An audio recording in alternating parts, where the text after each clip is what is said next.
Government is not the solution to our problem. Government is the problem. Let us never tolerate outrageous conspiracy theories. Get over it!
Danger ahead. We are ruled by covert means. By the Illuminati. A new world order. These institutions. The Bilderberg Group. The Trilateral Commission. The Council on Foreign Relations. And secret societies. Like Skull and Bones. They control the corporations and the governments around the world. The Illuminati are not after money. It's power they seek. And the sport is international politics. The tools are war. Money mechanics, namely the debt-based fractional reserve system. Fear. The media including the music industry, news media, and mainstream press. This plot is so vast in scale, most people will refuse its existence. It is the magnitude of this conspiracy that makes it simultaneously the easiest one to spot, but the most difficult to believe. Once you choose to look, the more you will find. This is a very disturbing and unsettling process, as you will be challenging a lifetime of belief and dogma. One of the things we can all fight and do something about is Agenda 21, or as it was renamed, Sustainable Development. Agenda 21 is a non-binding, voluntarily implemented action plan of the United Nations with regard to sustainable development.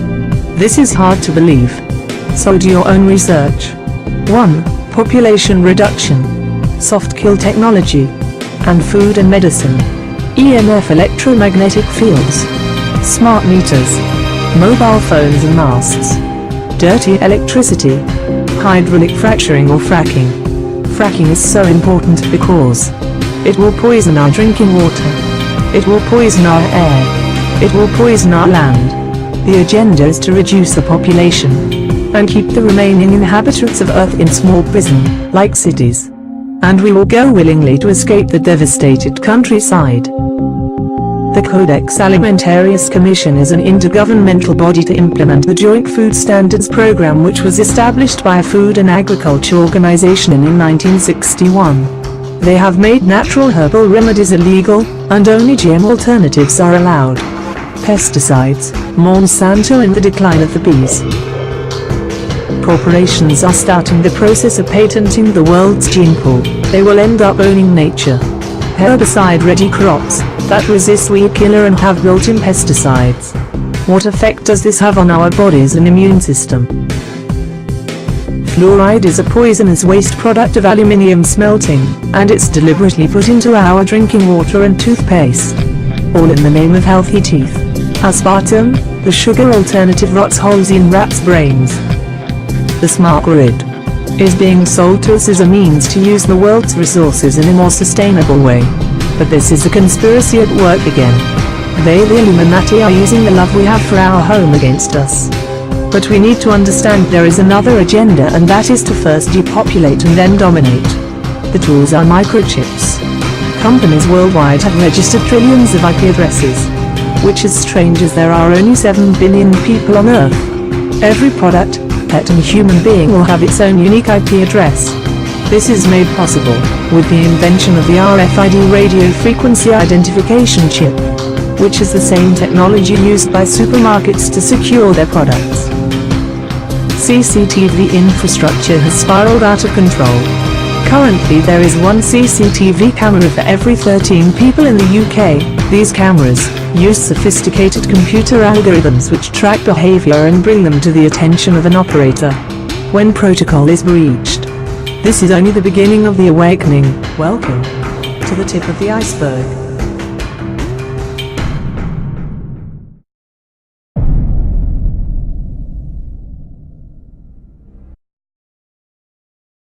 Perhaps the most startling thing that I can share with you is that all of the conspiracy theories that you've ever heard about one world government, about the UN takeover of the world, all of those conspiracies have now been laid to rest. There's nothing conspiratorial about it. It's all published. President Obama signed an executive order that will seize greater power over food, fiber, and energy in our vast countryside area. It was during that study in which I began to realize that this was not an effort to protect the environment, but an effort to control you and I. The world is going more and more deeply into a general breakdown crisis, which would probably result in the elimination within a generation or two of 2/3 of the present level of the world's population. President Obama signed an executive order that will seize greater power over food, fiber, and energy in our vast countryside areas. The president created the White House Rural Council to, quote, make sure we're working across government to strengthen rural communities and promote economic growth. Sounds great, but get this. The council involves a long list of the most powerful people in America. Treasury Secretary Tim Geithner, the Defense Secretary's on it, Attorney General Eric Holder, even the head of Homeland Security, Janet Napolitano. Why would Homeland Security be involved in exerting power and influence over the heartland? Why would the Defense Department be involved in promoting economic growth? The plan calls for the federal government to control almost every aspect of rural America. It'll also, quote, identify and facilitate economic opportunities associated with energy development, outdoor recreation, and other conservation-related activities. Really? When did hunting and fishing become associated with conservation-related activities? And by the way, what does that mean? The aims of the White House Rural Development Plan sound eerily similar to a UN plan called Agenda 21, where a central planning agency would be responsible for oversight into all areas of our lives, a one world order. This is another demonstration of this administration's obsessive-compulsive government disorder. They've decided that government needs to seep in, and it's not just, you shouldn't just be worried if you're in the heartland. We should all be worried about this. This is government out of control. This is crazy. This is over the top.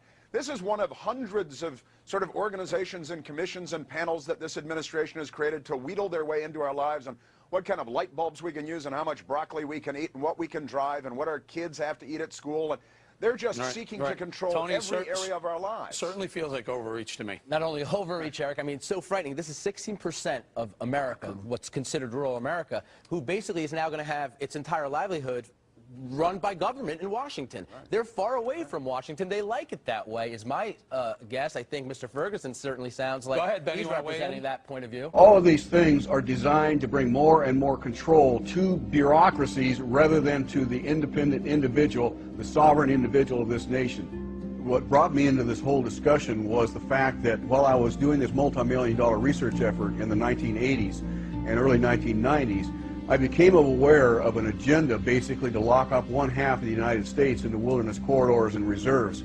What's called the Wildlands Project, but it was also a key cornerstone of the United Nations Convention on Biological Diversity.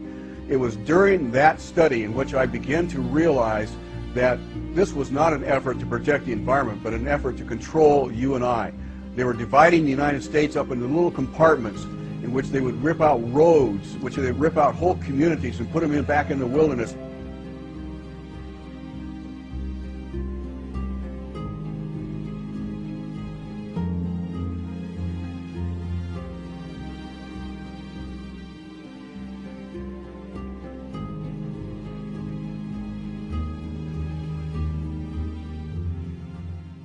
Now, for a long time, Agenda 21 was talked about as crazy kook conspiracy theory, right?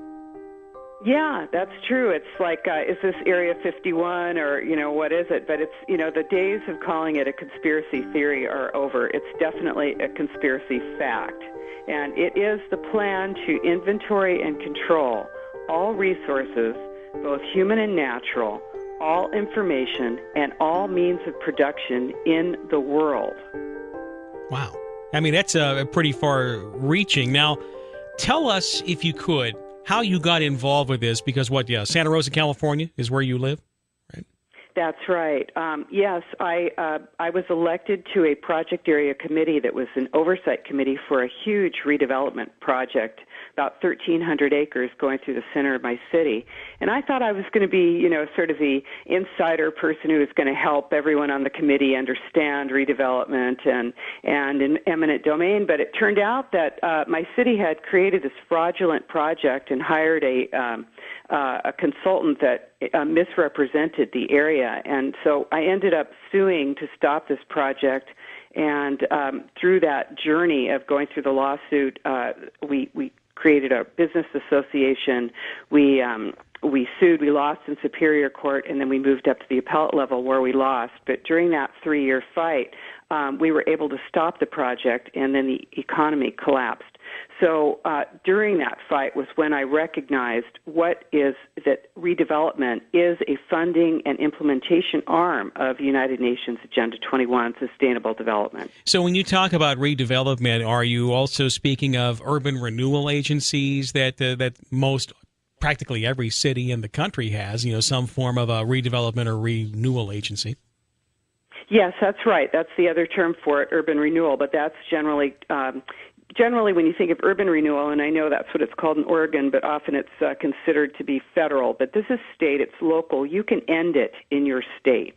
And it is it's actually often misused, and what it's used for is to take your property tax dollars and subsidize private development. And in this case, the preferred development style is smart growth, which is not just a building style, but it's an ideology, and it is the preferred building style and design for United Nations Agenda 21. What is smart growth? I mean, we've talked about it quite a bit, but, what do you see as the United Nations version of smart growth as contrasted with what? I mean, we think of smart growth, we just think of something where, you're not causing too much trouble for people and, and various other... I know, it's smart. Right. You don't want to be dumb. You don't want dumb growth, right? I know. How could you be against it? It's smart.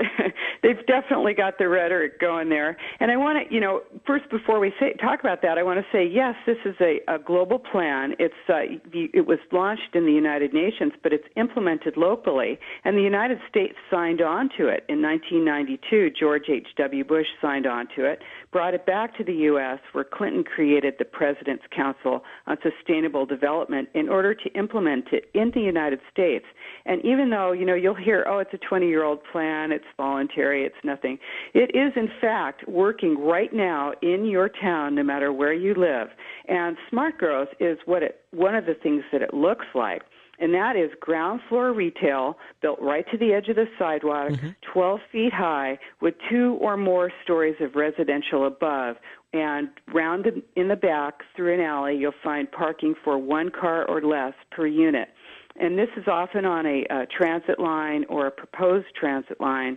And the design is doesn't pencil out, and so it has to be subsidized mainly by either your transportation tax dollars or your property tax dollars. So this is a benefit to a private developer.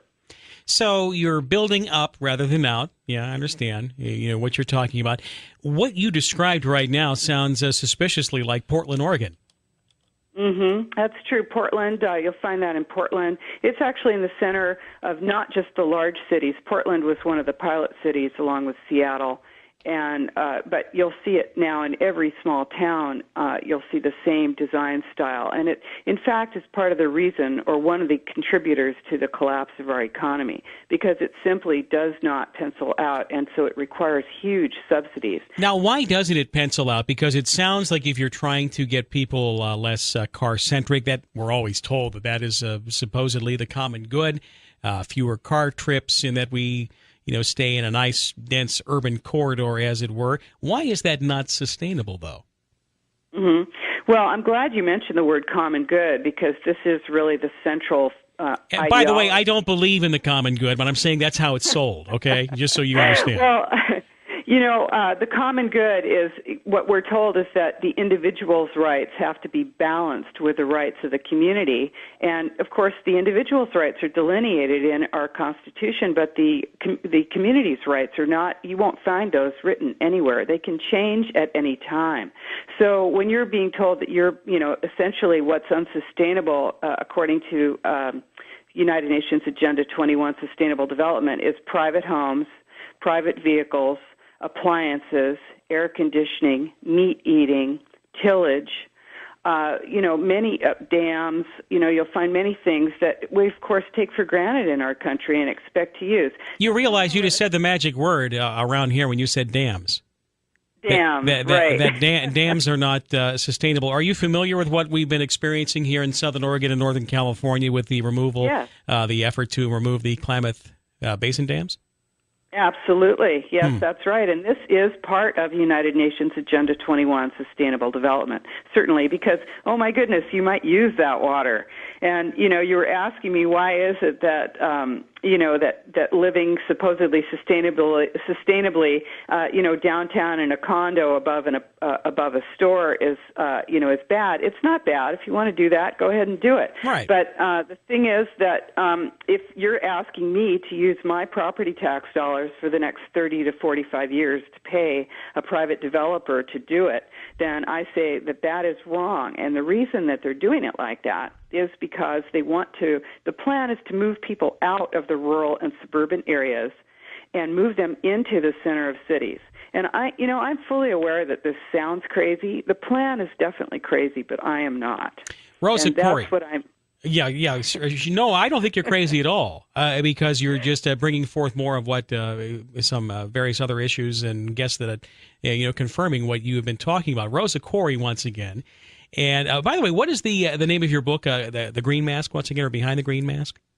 It's called Behind the Green Mask, UN Agenda 21, and it's available on Amazon. Mm-hmm. And it's definitely, you'll find this all across the country. So it's not, this is it's implemented locally, and you see it through regionalization, where you're finding that your government is transitioning to unelected boards and commissions that you have no impact on, that are making decisions for you. So when we talk about regional governance, as an example, we talked about regional planning here, and it's been kind of stopped up as of late here because not all of the cities wanted to weigh in on it. But are you saying then, when you talk about regional problem solving, regional planning, this is all part of that same Agenda 21? Mm-hmm. Up until recently, I worked for the Department of Transportation, and of course I understand that regionalization, certain things are regional. You don't want your road to end when you stop at the end of your county and there goes the end of your road. That doesn't work. Certain things should be regional. But what we're seeing now for the very first time is that your property tax dollars and your transportation tax dollars are going for a plan that is regional, but it is conflating housing and transportation for the first time. So if your town or county wants to get transportation tax dollars, they have to build smart growth. And this is something entirely new. It's actually social engineering, and it's a restriction on your ability to use those lands in the suburban and rural areas. And you have to ask, where is your food going to come from? If roads and services are not maintained to the suburban and rural areas. And this is a plan to actually shift ownership from private hands into public hands, and then to take those lands out of production and remove them and transform them into wildlands. You know, Rosa, this is sounding very much like, for all intents and purposes, anti-human green communism. Mm-hmm. Well, you know, I'm a liberal Democrat. I know that some people, find that hard to believe, but I have been a Democrat since 1974, and I think that the environmental movement has been hijacked.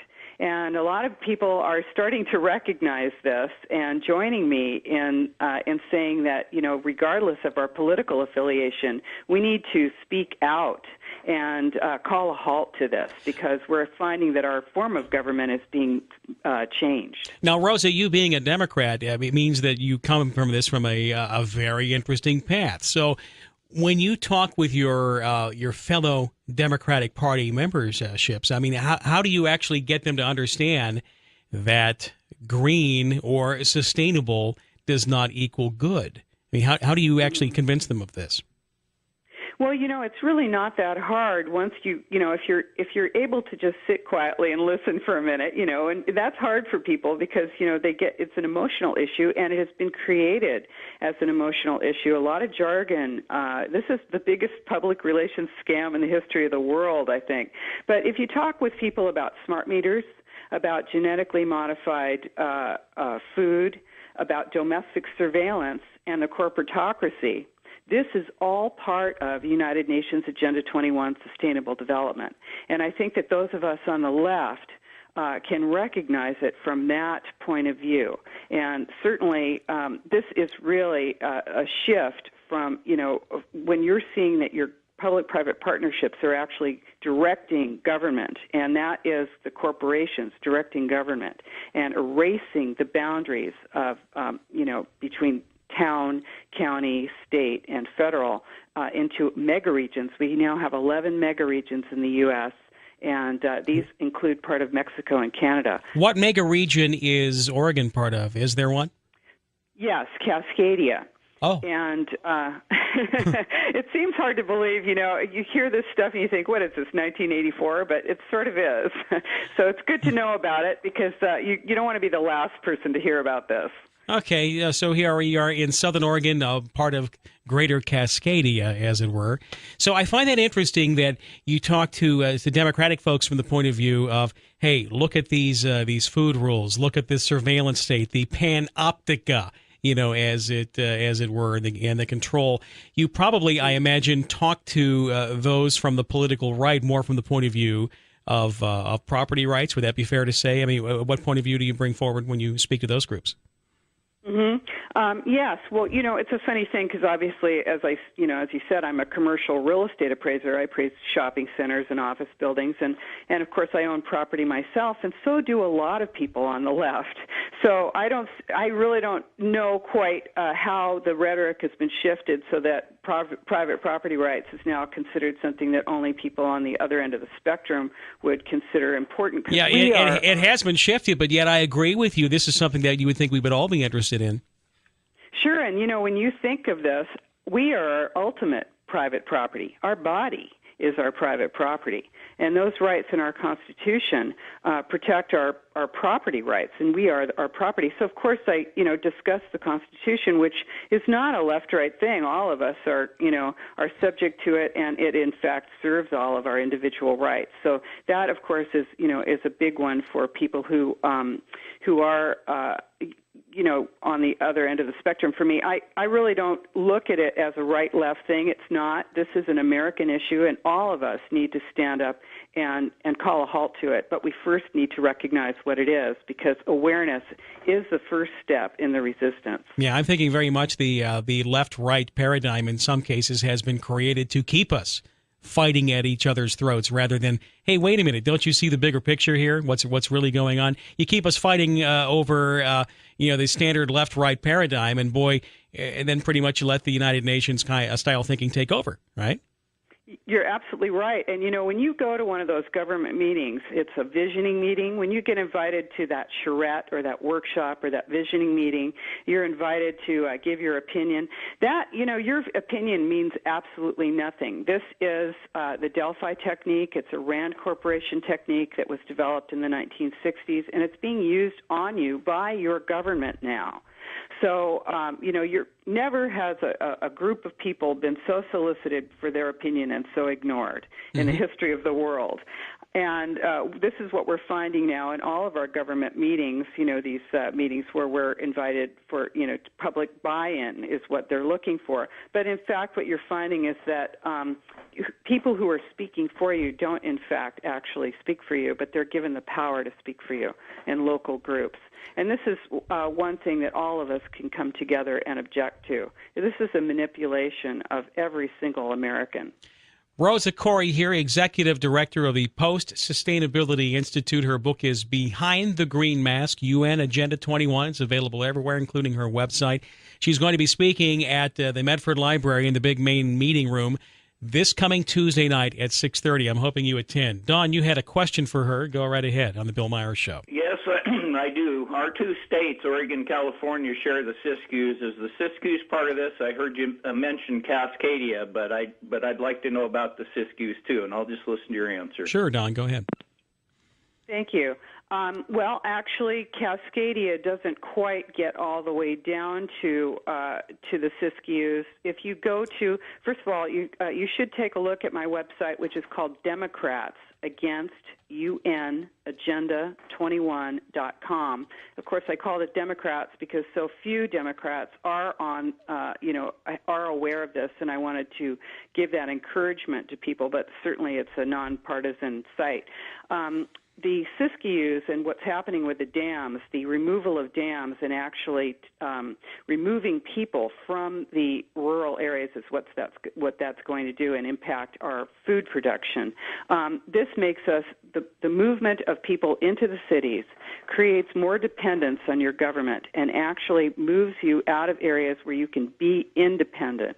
And when you're independent and not able to, it's not easy to surveil you out there, you're less controllable. And this ultimately, I hate to say it does sound crazy, but this really is, the plan is a totalitarian plan to control you. And I know this is going to ring true with you. You know something's wrong. This is what is wrong. This is the plan. And I think that when people recognize it, there's tons of documentation, and I have it for you. It's in my book. There's no question about it. And you need to understand what it is so that you can fight it. Rosa Corey here one more time. And Susan, we have time for a quick call, a quick question. Go right ahead. Yes, many counties seem to have groups that make what they call sustainability awards to different individuals or groups who have made contributions to, quote, the sustainability of their county. Would this movement be part of that Agenda 21? Thank you, Susan. Absolutely. Yes, thank you for that question. Yes, it is. I'm sorry to say that those of us who are being manipulated by, of course, awards, by people sitting on one another's boards, it doesn't take much for people to suspend their questioning ability when they're given an award. When you recognize that the sustainability movement is actually a hijacking of the environmental movement and a method to convince you through rhetoric that everything that you're doing is wrong. Now, I perfectly, of course, support conservation. I support conservation and all of the things that we want to do to keep our environment clean. That is not what this movement is about. This is the green mass, and behind that is totalitarian control. Rosa Corey, it is such a pleasure meeting you, and I'm glad you're just raising people's eyelids and saying, "Hey, look." This has nothing to do with sustainability or it has everything to do with a control grid, really. It's what this sounds like. That's right. And we all need to get together. We can fight it. I'm going all across the United States, and people are putting on their armor, suiting up, and fighting this everywhere.